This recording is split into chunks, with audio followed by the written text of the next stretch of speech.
بسم اللہ الرحمن الرحیم۔ بسم اللہ الرحمن الرحیم۔ عزیز طلبہ کرام، آج ہم متن الکافی کا سبق نمبر 30 پڑھیں گے۔ گزشتہ سبق کے اندر ہم نے قافیہ کے 5 حروف پڑھے تھے اور قافیہ کا جو چھٹا حرف ہے وہ باقی تھا، وہ آج کے سبق میں پڑھتے ہیں اور وہ ہے دخیل۔ دخیل کہتے ہیں حرف تاسیس کے بعد کے متحرک حرف کو دخیل کہتے ہیں۔ حرف تاسیس ماقبل میں ہم نے پڑھ لیا ہے، تو حرف تاسیس کے جو مابعد متحرک حرف ہوگا اس کو دخیل کہتے ہیں۔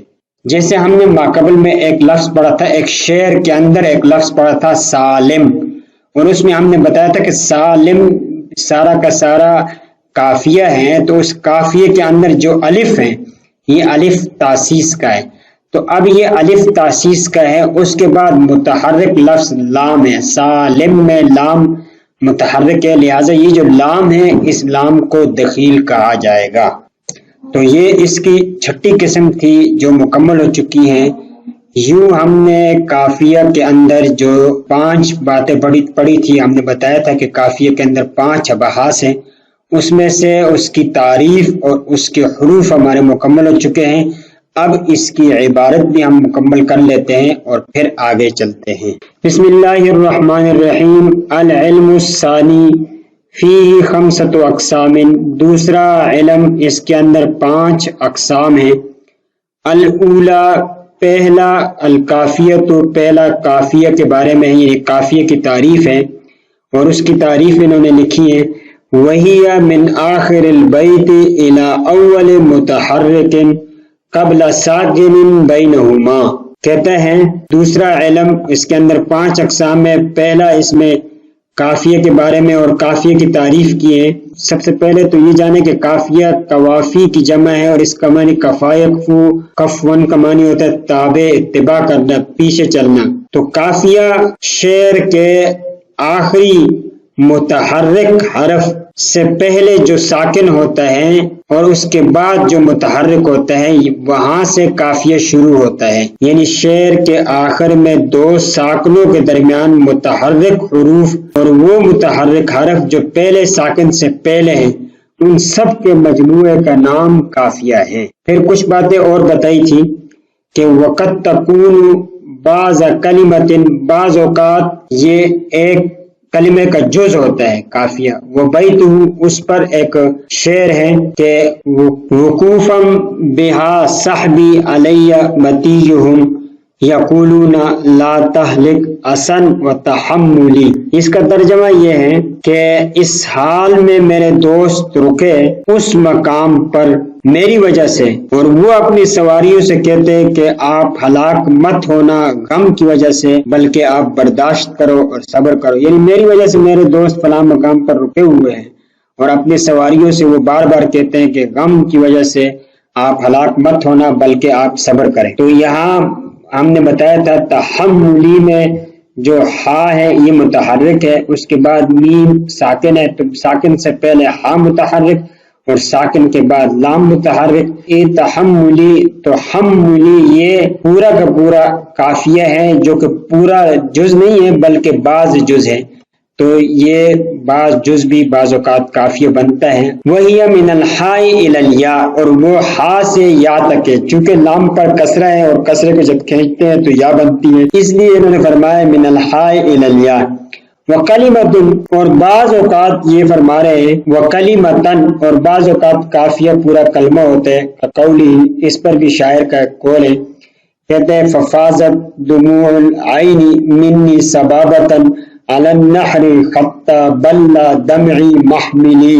ترجمہ یہ ہے پس بہنے لگے آنسو میری آنکھوں سے شدت عشق کے غم کی وجہ سے، علی النحر میرے سینے پر، حتیٰ کہ میرے آنسوؤں نے میرے کجاوے کو بھی تر کر دیا، یعنی میرے سینے پر اتنے آنسو بہے کہ انہوں نے میرے کجاوے کو بھی تر کر دیا۔ اب یہاں محملی یہ پورا جو جملہ ہے یہ قافیہ کہلاتا ہے۔ ہا ساکن ہے، اس سے پہلے میم متحرک ہے، تو اس متحرک سے قافیہ شروع ہوگا آخر تک، محملی پورا کلمہ جو ہے یہ قافیہ شمار ہوتا ہے۔ وَقَلِمَةً وَبَعْضَ أُخْرَى كَقَوْلِهِ، یہ پورا شعر ہم نے ماقبل میں پڑھا تھا، دَمِنٌ عَفَتْ وَمَحَا مَعَالِمِهَا حَتَلٌ أَجُشٌ وَبَارِحٌ طَرِبٌ، اور اس کا ترجمہ تھا کہ وہ مقامات جو ختم ہو گئے ہیں ان کے آثار تیز بارش کی وجہ سے مٹ چکے ہیں۔ تو یہ وہ بارحٌ طرب، ہی من الحاء الى الواو، یہ ہا سے لے کر واو تک طربو، یہ پورا کلمہ ہے اور یہ اس کا جز ہے، یہ پورا کا پورا کافی آتا ہے۔ وکلمتین، بعض اوقات پورے دو کلمے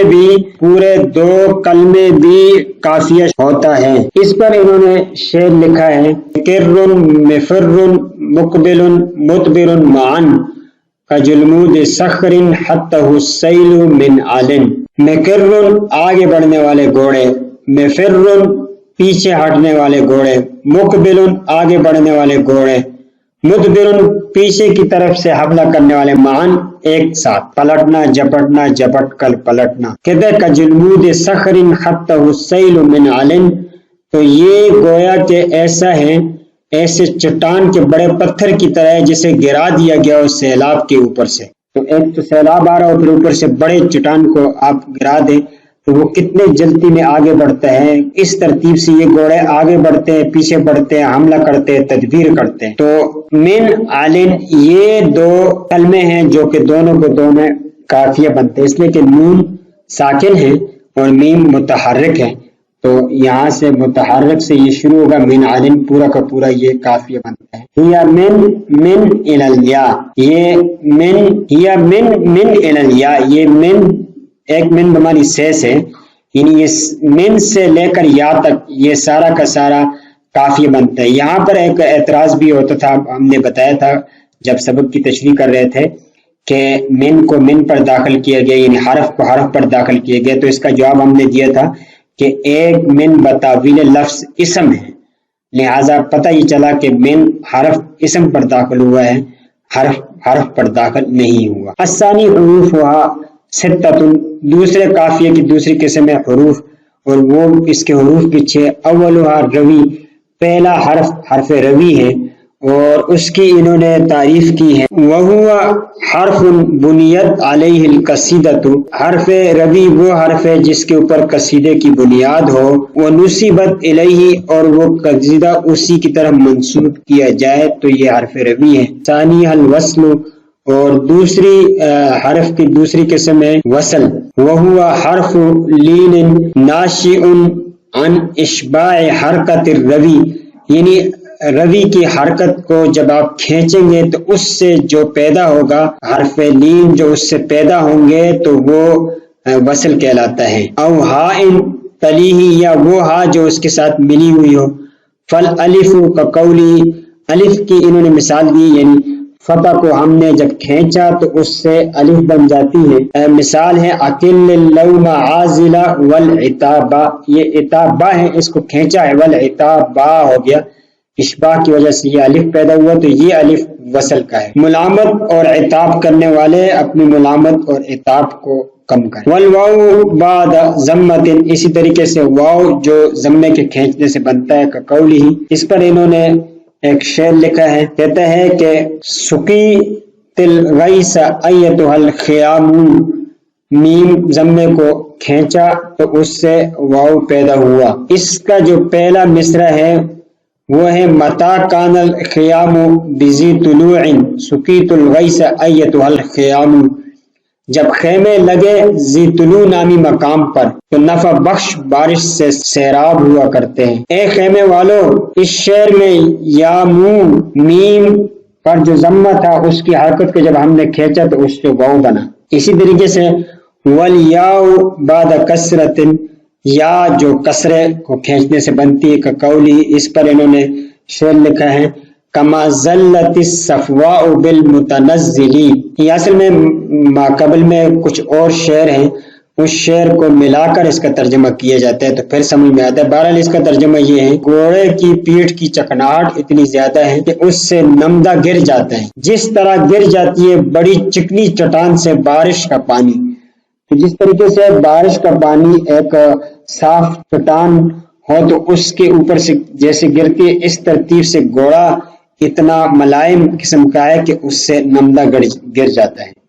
تو یہاں یا کو جب کھینچا تو متنزلی کے لام پر جو کسرہ ہے اس کو کھینچا تو متنزلی یا بن گئی۔ والہاء تکون ساکنۃ، اسی طریقے سے ہا ہو جو کہ ساکنہ ہو کقولی، اس پر بھی شاعر کا شعر ہے فما زلت ابکی حولہ واخاطبہ، یہ ہا ساکنہ کی مثال ہے اور اس کا ترجمہ یہ ہے، کہتے میں نے اپنی سواری کو روکی اور اپنی سواری کو روکنے کے بعد محبوبہ کے ارد گرد میں روتا رہا اور اس کو مخاطب کرتا رہا۔ متحرکۃ مفتوحۃ، اسی طریقے سے متحرکہ مفتوحہ ہاں بھی ہو سکتی ہے کقولی، اس پر انہوں نے شاعر کا شعر ہے یوشک من فر من منیتہ فی بعض غرات یوافقھا، تو یہاں ہا مفتوحہ کی مثال ہے، قریب ہے کہ جو شخص اپنی موت سے بھاگتا ہے تو کسی نہ کسی غفلت میں اور دھوکے میں موت اس کو پکڑ لے گی۔ مضمومتاً ہا مضمومہ بھی ہو سکتی ہے، فیا لائمی دعنی اغالی بقیمتی فقیمت کل الناس ما یحسنونہ، اس کا ترجمہ یہ ہے، کہتے ہیں کہ مجھے ملامت کرنے والے مجھے چھوڑ دو اس لیے کہ میں اپنی قیمت بڑھا رہا ہوں، ہر آدمی کی قیمت وہی ہے جو اس کو اچھی لگتی ہے۔ وہ مکسورتاً، اسی طریقے سے ہاں مکسورہ بھی ہو سکتی ہے فقولی، اس پر انہوں نے شاعر کا شعر دیا ہے کل امرئ مسبح فی اہلہ والموت ادنی من شراک نعلہ، ہر آدمی صبح شام اپنے گھر والوں کے ساتھ کرتا ہے حالانکہ موت جوتے کے تسمے سے زیادہ قریب۔ تو اس میں آپ دیکھیں کہ نعلہ میں ہا مکسورہ ہے، یہ ہا مکسورہ کی مثال ہے، یہاں پر ہا مکسورہ ہے۔ تو چونکہ ہمارے سبق کا دورانیہ بڑھ رہا ہے اس لیے اگلی عبارت اور کچھ مزید اس کی تشریح ہم اگلے سبق میں کریں گے۔ السلام علیکم ورحمۃ اللہ وبرکاتہ۔